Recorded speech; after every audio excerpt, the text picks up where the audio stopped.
Okay, let's start without wasting time.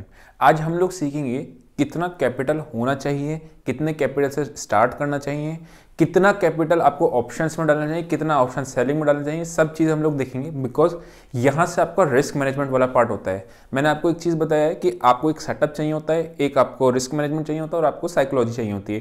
ये तीन चीज़ चाहिए होती है आपको एक ट्रेडर बनने के लिए। सेटअप पे आज हम लोग डिस्कस नहीं करेंगे, आज हम लोग रिस्क मैनेजमेंट और साइकोलॉजी पे काम करेंगे, क्योंकि लोगों के पास सेटअप होते भी हैं फिर भी वो पैसा नहीं बना पाते, है ना। तो वो चीज़ हम लोग देखेंगे। सबसे पहले एग्जाम्पल लेते हैं, ठीक है। लेट से आपके पास 10 लाख की टोटल कैपिटल है। ये चलो इसको ना थोड़ा सा कम कर देते हैं। आपके पास ऐसा मान के चलते हैं कि 5 लाख रुपए हैं बस, ठीक, ये मान के चलते हैं, ठीक है। अच्छा, कितने से सीखना चाहिए वो हम लोग अभी थोड़ा सा डिस्कस करेंगे, लेकिन मैं अभी आपको कैपिटल का बाइफर्केशन बताना चाहता हूँ ताकि आप एक कंसिस्टेंट बेसिस पे पैसा कमा पाओ और आपके दिमाग में टेंशन भी ना हो, ठीक। लेट से आपके पास 5 लाख रुपए हैं टोटल, ठीक। तो सबसे पहले 5 लाख रुपए को आप 5 पार्ट्स में डिवाइड कर लो। कितना आ गया आपके पास? 1 लाख रुपए, ठीक। एक चीज हमेशा याद रखना, आपके पास सिर्फ 5 लाख रुपए नहीं होने चाहिए कि मेरी लाइफ में टोटल मेरे पास 5 लाख की नेटवर्थ है। नहीं, आपको कम कैपिटल जो ट्रेडिंग में डालोगे किसी भी कंडीशन में टोटल जितनी आपकी नेटवर्थ है उससे 20% एक्सीड नहीं करना है, ठीक है। तो अब आप सोचोगे क्या ट्रेडिंग सबका बिजनेस नहीं है, वो भी मैं आपको बताऊंगा सब चीजें कि आप बिगिनर होते हो तो कैसे स्टार्ट करते हो, सब चीजें, ठीक है। अगर आप सिर्फ ट्रेडिंग की इनकम पे डिपेंडेंट हो, उनके लिए ये है, सिर्फ ट्रेडिंग की इनकम के लिए, ठीक है। तो आपके पास 5 लाख रुपए की टोटल कैपिटल है जिसको आप ट्रेडिंग के अंदर ला सकते हो, ठीक है। तो 5 लाख आपको एक बार में नहीं लाना है, आपको लाना है 1 लाख रुपीज। इससे होता क्या है, अगर आपकी कैपिटल किसी भी कारणवश, क्योंकि हमारा कभी कभी साइकोलॉजी खराब होती है, कभी कुछ खराब होता है, तो हमारी सारी कैपिटल, अच्छा ये 1 लाख रुपए में आपके खत्म नहीं होंगे, मैं आपको बताऊंगा कैसे खत्म नहीं होंगे, ठीक। तो वो आपको अगले 4 बार मार्केट के अंदर लाने के लिए रखेगी। मैंने अपनी ट्रेडिंग की सबसे बड़ी गलती यही करी थी कि मैंने सारा कैपिटल ऑल इन कर रखा था, ठीक है। और वो जब एक बार खाया, मतलब जितना भी इन्वेस्टमेंट्स थे, जो भी चीजें थी, सब एक ही जगह पे पूल करके रख ली थी और सबसे मैं ट्रेडिंग करता सारे अमाउंट से और सारी कैपिटल चली गई, ठीक है। तो वो गलती आपको नहीं करनी। आप दोबारा स्टॉक मार्केट में आ भी नहीं पाओगे अगर आप ऐसा करोगे। तो आपके पास 5 लाख रुपए ट्रेडिंग के लिए ला सकते हो, उसमें से आप 1 लाख रुपीज लाए, ठीक। अब इस 1 लाख रुपीज के अंदर आपको इसको कुछ पार्ट्स में डिवाइड करना है। आप अगर मेरे टेलीग्राम पे मैसेज, सब जो पिंड मैसेज होता है ना, वो पिंड मैसेज में यही पढ़ा है कि don't use option buying more than 10% of your capital. मतलब आपको 10,000 से ज्यादा की ऑप्शन बाइंग नहीं करनी है, ठीक है। क्योंकि ऑप्शन बाइंग में सारी कैपिटल उड़ने का रिस्क होता है, बराबर है। कभी भी ओवरनाइट आप ले गए और वो जीरो हो गई किसी भी कारणवश। लेट से आपकी पुट थी आपकी, ठीक है। पुट आपने 200 रुपए पे कोई ली, लेट से पुट बैंक निफ्टी की ली। ये बहुत बड़े चांसेस है कल मार्केट गैप अप खुल जाए और ये कभी अपने भाव पे भी ना आए, और जनरली ऐसा होता भी है, ठीक है। तो आपको 10,000 रुपए से ज्यादा के अंदर आपको ऑप्शन बाइंग में कैपिटल नहीं लानी है, ठीक। दूसरा, 50,000 रुपए आप रखो, इसमें से थोड़ा सा स्विंग वगैरह में कर सकते हो, ठीक है। यानी कि आप इसमें शेयर्स वगैरह खरीद के इन सब में कर सकते हो। और बचे हुए आपके 40,000 रुपीज, इसको आप ऑप्शन सेलिंग में डाल सकते हो, ठीक है। क्योंकि यहाँ पे आपके एकदम आपके खत्म नहीं होंगे। ये आपको इस तरीके से ट्रेडिंग कैपिटल को, ये मैं उनके लिए बात कर रहा हूँ जो प्योरली ट्रेडिंग करते हैं, ठीक है ना। आप यहाँ पे स्विंग की जगह पे आप क्या कर सकते हो, ये बेसिकली कैश मार्केट है, ठीक है। कैश मार्केट यानी कि जो शेयर्स में आपका ट्रेडिंग होती है, फ्यूचर्स और ऑप्शंस की बात नहीं है। इस वाले में आपको F&O नहीं करना है, नो F&O। ये उनके लिए बता रहा हूं मैं जिनको मार्केट में सिर्फ और सिर्फ एक ही सोर्स ऑफ इनकम है, सिर्फ स्टॉक मार्केट, नथिंग एल्स, ठीक। मैं ये बताऊंगा अभी लास्ट में कि आपको कितनी कैपिटल से सीखने के लिए स्टार्ट करना चाहिए और कितनी कैपिटल आपको चाहिए होती है कि एक ट्रेडिंग में सिर्फ और सिर्फ ट्रेडिंग हो तो आपको उससे गुजारा करना, उसके लिए कितनी कैपिटल चाहिए होती है वो भी मैं बताऊंगा आपको, ठीक। अभी हम लोग सिर्फ एक ट्रेडिंग को एज अ वो ऊपर से देख रहे हैं, मतलब टॉप डाउन अप्रोच मान सकते हो, ठीक। ये हो गया। अब इस 10,000 रुपए के अंदर आपको 10,000 रुपए का ऑप्शन सीधे जाके बाय नहीं करने होते हैं। आपका एसएल होना चाहिए 1,000 रुपए तक का, बस। इससे बड़ा आपका एसएल नहीं होना चाहिए। टारगेट तो आपके हाथ में होता ही नहीं ना, टारगेट तो आप कितना भी ऊपर ले जाओगे, ठीक है। लेकिन स्टॉप लॉस पर ट्रेड, पर देखो मैं आपको ये सब चीजें क्यों बता रहा हूं, क्योंकि मेरे पास सेटअप के बाद भी लोगों के सेटअप बिल्कुल सही होते हैं, एंट्री एग्जिट वगैरह सब सही होती है, स्टिल पैसा नहीं बन पाता है, ठीक है ना, उनके लिए। तो आपको 10,000 रुपये की कैपिटल है, आपने जो यूज़ करी है, याद रखना ऊपर आपकी 1 लाख रुपए की थी। एसएल किसी भी कंडीशन में 1,000 से ज़्यादा का नहीं होना चाहिए, ठीक, ऑप्शन बाइंग के अंदर। सेम चीज़ ऑप्शन सेलिंग में करो, यहाँ पे भी आपका 1,000 रुपये का, क्योंकि आपकी लॉट साइज एक ही होगी ना इसमें। आप अच्छा, ये 40,000 में ऑप्शन सेलिंग कैसे होती है? अगर आपको कोई एक निफ्टी की कॉल शॉर्ट करनी है 100 रुपये की, ठीक है, तो एक दूर की कॉल को बाय कर लो जो चल रही होगी 5 या 10 रुपये की। पहले इसको बाय करो, ठीक, फिर इसको शॉर्ट करोगे तो आपको 40-50 हज़ार के बीच में आपका एक ऑप्शन का लॉट सेल हो जाता है, ठीक है। ये मार्जिन बेनिफिट जिसको हम लोग बोलते हैं, ठीक। ये हो गया आपका ऑप्शन में। अब इसमें एक लॉट है ना, एक लॉट में आप भी जानते हो कि अगर आपने 100 रुपये पे कोई ऑप्शन बेचा है तो आप इसका 500 पॉइंट का रिस्क तो एसएल नहीं लगाओगे ना कि 100 रुपये से 500 नहीं, तो 100 रुपये में आपको एसएल कितना लगाना होगा? 125 रुपये का। तो इसका रिस्क मैनेजमेंट तो ऑटोमेटिकली हो ही जाता है। 50,000 रुपये आपके जो है ये, इसको आप रखो स्विंग ट्रेडिंग में, मतलब आज शेयर्स खरीदे, रिलायंस के शेयर खरीदे, कल बेचने, परसों बेचने, इसमें एफएनडो नहीं करना है। मेन मुद्दा जो है यहाँ पे, वो मुद्दा ये है कि इसमें आपको ये एफएनडो नहीं करना है, ठीक है। एफएनडो करोगे तो फंस जाओगे फिर उसमें। ये उनके लिए है जिनको आपको सिर्फ और सिर्फ ट्रेडिंग ही एक बिजनेस है, ठीक है। अगर मल्टीपल सोर्सेज ऑफ बिजनेस है तो आप इस 5 लाख में से 1 लाख की जगह 2.5 लाख 3 लाख भी कर सकते हो, अगर आपके सोर्स ऑफ इनकम ज्यादा है। ये सिर्फ उनके लिए जिनके लिए सिर्फ और सिर्फ ट्रेडिंग का इनकम सोर्स है, ठीक। इस तरीके से आपने कैपिटल डिवाइड कर ली। अब मेरे पास एक जन का मैसेज आया, ठीक है, उनका मैसेज आया कि उनके पास 1 CR की कैपिटल है, उनको कितने कैपिटल से स्टार्ट करना चाहिए। अब यहाँ पे 2 तरीके के लोग होते हैं, एक होते हैं स्टॉक मार्केट के बिगनर होते हैं और एक होते हैं एग्जिस्टिंग ट्रेडर्स, ठीक है। तीसरे तरीके के होंगे जो प्रॉफिटेबल ट्रेडर्स होंगे, ठीक। 2018 के अंदर जब मैंने आपको बताया था कि मेरा सारी कैपिटल उड़ी थी, अराउंड 10 लाख के आसपास का लॉस हुआ था उस टाइम पे, तब मेरे पास जो था प्रॉब्लम कहाँ पे थी, मैंने आपको बताया था कि सारी कैपिटल मैंने लगा दी थी, 5 लाख रुपए थे सारे एक साथ लगा दिए थे। वो चीज़ मेरे लिए बेस्ट चीज़ थी, क्योंकि अगर ये 10 लाख की जगह पे 1 CR हो जाते और फिर सारे उड़ते तो पता लगा अभी तो 3 साल की मेहनत गई थी, ठीक है, फिर चाहती है अभी 10 साल की मेहनत, करेक्ट, वैसा करके। तो वो अच्छा हुआ था कि वो तभी हो गया, तब मेरे रिस्क मैनेजमेंट पे काम हो गया, साइकोलॉजी पे मेरा काम हो चुका था। अब आप एब्सोल्यूट बिगनर हो, यहाँ पे आते हैं वापस, ठीक। आपके पास डजेंट मैटर 1 करोड़ कैपिटल हो, 100 करोड़ हो, 1,000 करोड़ हो, आपको 25,000 से ज़्यादा स्टार्ट नहीं करना है। 25 या मैक्सिमम 50,000, इससे ज़्यादा स्टार्ट नहीं। अच्छा, पैसा बनेगा, आप देखना। हम लोग एक चीज़ जानते हैं, आप अगर क्रिकेट खेलते हो या क्रिकेट देखते हो तो आप उससे कनेक्ट कर पाओगे। मुझे 1 ओवर में 20 रन चाहिए, 22 रन चाहिए, तो मेरे मैच जीतने की प्रोबेबिलिटी ज़्यादा होगी, या 1 ओवर में मुझे 5 रन चाहिए, 4 रन चाहिए। एक मेंटल प्रेशर होता है।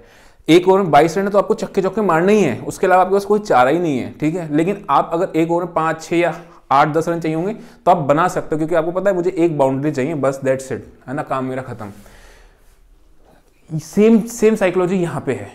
क्यों? अगर आपके पास आप ज्यादा कैपिटल लगा दोगे, सब कुछ लगा दोगे, आपके रिस्क मैनेजमेंट काम ही नहीं करेगा, प्रेशर में बैटिंग अच्छी हो नहीं पाती, करेक्ट, वैसे ही करके।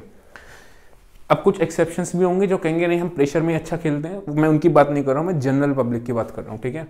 तो आपके पास irrespective of your capital size कितना भी हो, आपको 1 करोड़ का हो, 10 करोड़, 100 करोड़ हो, आपको सीखने के लिए इससे ज्यादा नहीं लाना है।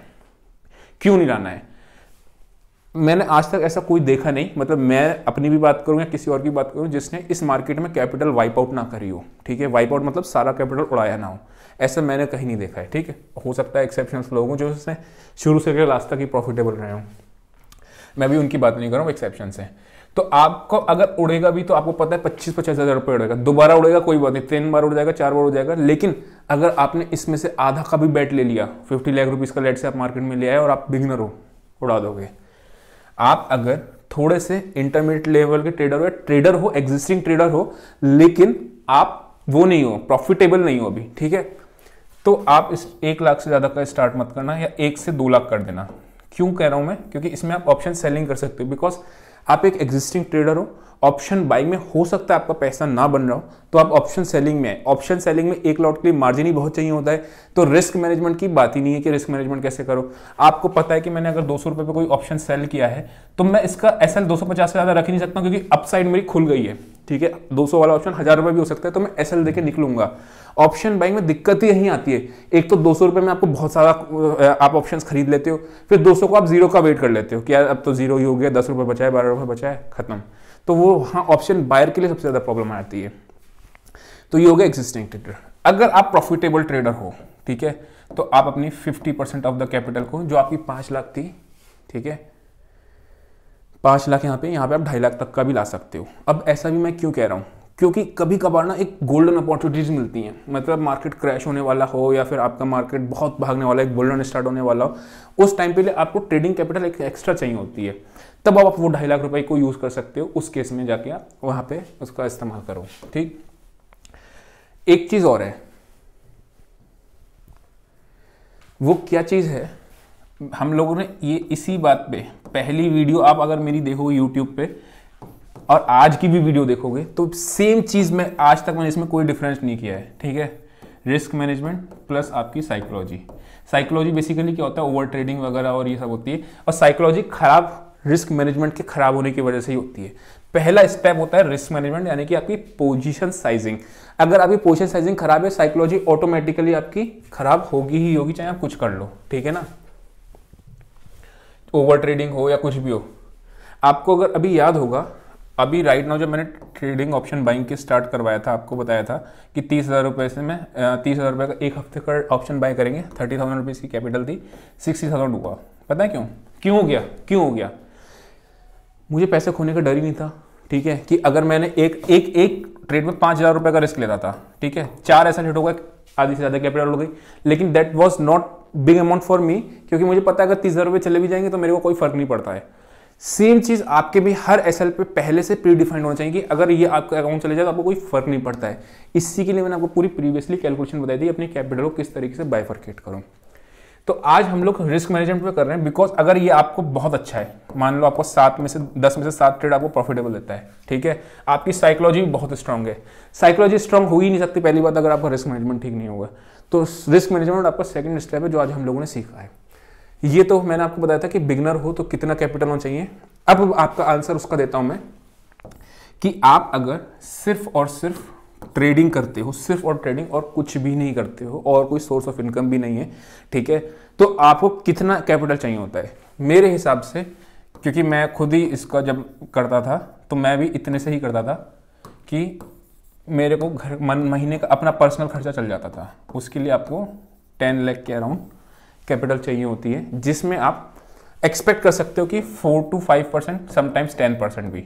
याद रखना 2 महीने आपके ड्रॉडाउन के आते हैं, 2 महीने ड्रॉडाउन के आएंगे, उस महीने में आप 5% ज़्यादा लूज मत करना।